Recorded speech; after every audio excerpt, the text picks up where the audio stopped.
reformimin e pushtetit, kam folur për nevojën për vetë korrigjim, kam folur për nevojën për të kaluar nga sistemi i personalizimit ekstrem të pushtetit te sistemi i institucioneve. Në fjalën e saj të mbajtur në parlament, Eliza Spiropali u mundua të thotë shumë, por pothuaj nuk tha asgjë. E nisi me opozitën dhe e mbylli po me të, duke kërkuar prej saj, veçanërisht nga kryetari Berisha, t'i hapte rrugën të rinjve.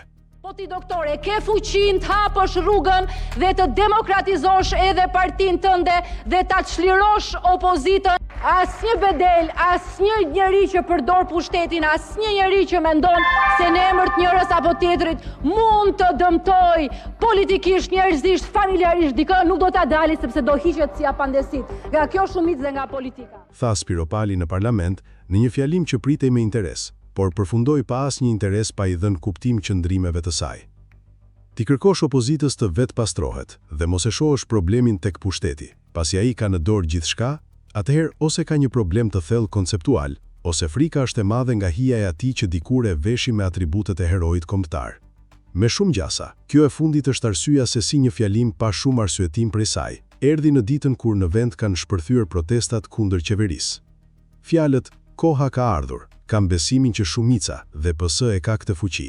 Ndryshim, më shumë është një dëshirë sesa një fuqi e vetë Spiropalit për t'u ngritur në atë lartësi që thotë se e ka, por deri tani nuk po duket.